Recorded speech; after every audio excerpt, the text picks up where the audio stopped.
Hey, what's up, everybody? This is Chicken Possible back with another Xbox Game Pass weekly quest. This week we're going to be working on a game called Costume Quest 2.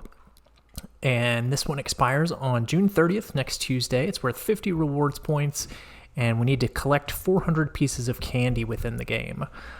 This is kind of a Halloween-themed game, so everybody's wearing costumes, and there's trick-or-treating going on. There are bits of candy to be found hidden everywhere in everything from like pumpkins to trash cans, all sorts of things that you'll see as you're walking around. What I found in my playthrough of this was, although you can find small amounts of candy by doing those things, the battles seem to be the best way to quickly earn candy in larger amounts. So we're going to go ahead and move through the first few battles in the game and the first few little quests within the game, collecting some costumes. So press A to go ahead and get started within the game, and then you'll walk over to the portal on the far right side of the screen that just says Mysterious Portal, and you'll press A. Okay, so we arrive inside of the Auburn Pines neighborhood, and you'll see me kind of moving around and starting to use the X button. You can, as you see, you can kind of smash trash cans, and there are little pumpkins sitting around. There are different people you can talk to kind of learn a little bit of the story and what's going on. So I'm kind of testing things out here to see how many bits of candy I'm getting. One thing I noticed is that there is a candy meter that shows up on screen as you play through the game, but in this first little section, for some reason, they don't show you how many pieces of candy you've picked up. So you might be smacking a few things and grabbing some pieces of candy, but you're just not seeing the number yet. So don't worry too much. Like I said, we're not going to get the bulk of our candy using this method anyway. It's mostly going to come from the battles, and then one particular house that we stop by to trick-or-treat at. So walk over towards this yard with this kind of spooky figure in the back of it, and we'll enter into the first house here, and we get our first quest. So this is Lucy and Everett's house in the future, I guess. There's sort of a time-traveling element to this. But basically the quest is to go out to the back of the house, to the shed, and grab some costumes. So you just go out back here, press A, and this box full of costumes will open up. So Ren and her partner have their first costume. So Reynold is dressed as Candy Corn, and Ren is dressed as a superhero.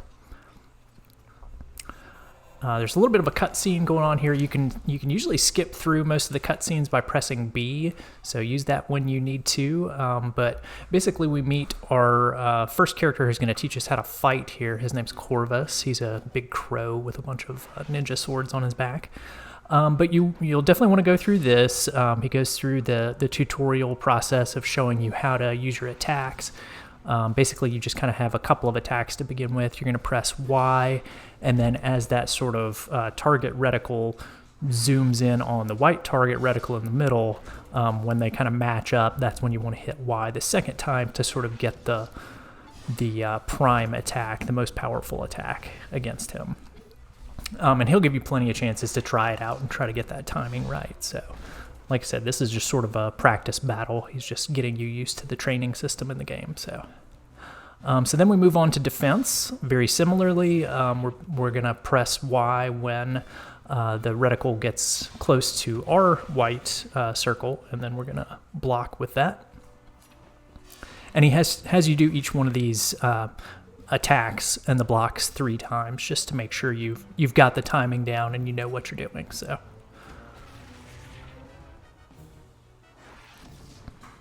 All right, and then he wants you to use your Sweet Justice power attack, so you kind of have to move the left stick over to the left, select that, and then press Y to use that. So when you're in your battles later on, you'll see that little lightning bolt that lights up, and that's when you know you've got your power attack ready to use. The power attack, of course, is going to depend on which costume you're wearing. So. All right, so we're back at Lucy and Everett's house, and now we're going to go through this little portal that's on the floor. It says Time Hole to the Past, so you just hop inside of there. And then we go to the main area that we're going to spend most of our time in, which is the sort of the bayou swampy area. All right, so this is our first battle with actual opponents that are going to hurt us, and we're going to hurt them. So we've got two guys that are called crony combatants. And basically it's just the same sort of skills you learned with the Corvis character just a minute ago. You know, you're kind of blocking when it prompts you to block, try to hit it when the circles are lined up, and then attacking when the circles are lined up with Y. The only difference here is you have both characters, so you can see you have X over the candy corn character and then Y over the Ren superhero character. So you're going to have to judge whether you're pressing Y to defend or X to defend based on which one is being attacked. So that's the only real difference here. And I did try testing out a little bit to see if you actually had to get these battles perfect. You know, I tried not pressing X and not pressing Y at different times, and it seemed like it still worked out okay. So don't worry too much if you miss a block at some point or anything like that. So you can see we got 85 candy from that one battle. So battles are very good for bumping up your amount of candy. And then I popped out to the Game Pass app to check. So we're at 115 out of 400 pieces collected so far. So making good progress. We're more than a quarter of the way there. And now we're going to meet our third character that we'll have in just a moment. His name's Monty. You can see he's sort of hung up with an alligator here. So we've got to help him out. He doesn't have his costume yet. So I tried smacking the gator a couple times to see if that would work. I tried smacking this gator to see if that would work. Collected some candy in the process, but ultimately that's not what we need to do. I was a little confused in this area. You can see the gators over there that are wearing the clown costume, like the clown hair and stuff. But as far as how to get to them, there isn't really a prompt that I noticed. Maybe I missed it, but maybe you guys will see it in your playthrough. But basically, you want to hit the right trigger, and you'll be able to move more quickly. I accidentally hit the right bumper there and ate some of my candy. So if my numbers seem a little bit off, it's because I ate a handful of candy there. So I actually lost 25 pieces in my counter there. But that if you do accidentally eat pieces of candy, then it still helps your total. It's okay, So there you see me hit the right trigger to go across that ramp and get over to the area with the gators that have the clown costume pieces. Make sure you smack all of them over here because they all have different pieces and some of them have candy and things. So like that one close to the water has the little horn that you need. So just go around and smack each one. This one has the clown nose. That's the last piece of the costume that we need. So at this point, you can use the ramp over to the right side. Again, just kind of speed across it with that right trigger. And then we will get Monty joined in with us. Basically, we just got to give him his costume back. He needed his costume before he could help us out. So we'll go ahead and hand those over to him at this point. So Monty is officially a member of the costume crew here, so he's going to start walking along with us and helping us out. And something that they show you very quickly after you get Monty here is that you can actually trade costumes between the characters. So Ren doesn't have to stay in the superhero costume for the entire game. They can swap costumes. So and he says that the gator hates the sound of the horn that he carries around, so Ren's going to try and use that. So you hold down the left trigger, and then you'll be able to switch her into the clown costume, and then use the horn to scare the gator out of the way.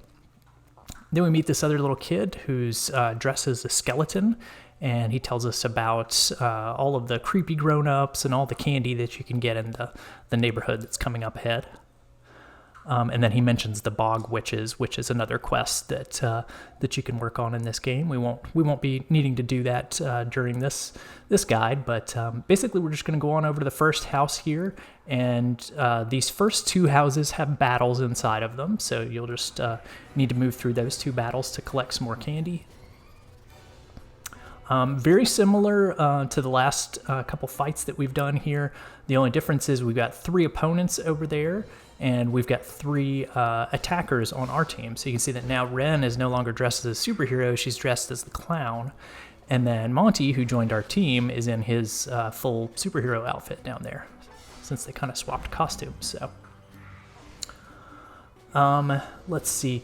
Yeah, the only other thing I'd add about the battles, the Reynolds character that has the candy corn outfit, he can defend, but he's not an attacker. So every time that the attack system rotates to him and highlights him, it'll just say like a sort of funny thing about what candy corn is feeling at that moment or sees at that moment or whatever, kind of for comedic effect, I guess. But basically, you can defend as candy corn, but you can't actually fight as him. So all of the attacks will come from the clown character or the superhero character in this battle. All right, so we'll just kind of speed through the rest of this battle because it does take a couple minutes to go through one of these, especially when there are three opponents that you have to defeat. So just kind of take your time, block when you need to block, attack when you need to attack. If the character that you are fighting as has the special attack, then I definitely recommend switching to that. So you can see that this character has the Sweet Justice attack ready, so I went ahead and used that to quickly take out the second of the 3 opponents. And then we're just working on taking out the last one, and we'll be done with this battle. There we go, and we got 55 pieces of candy out of that battle, so we're getting very close to the 400 now. Like I said, the first house has a battle, the second house has a battle as well, so those are good.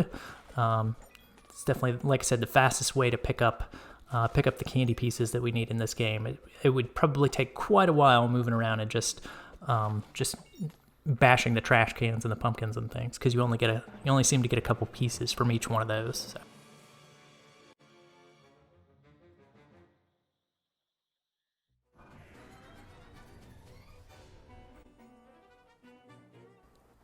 All right, luckily on this battle we only had one opponent, so quite a bit faster to get through this one than the last one.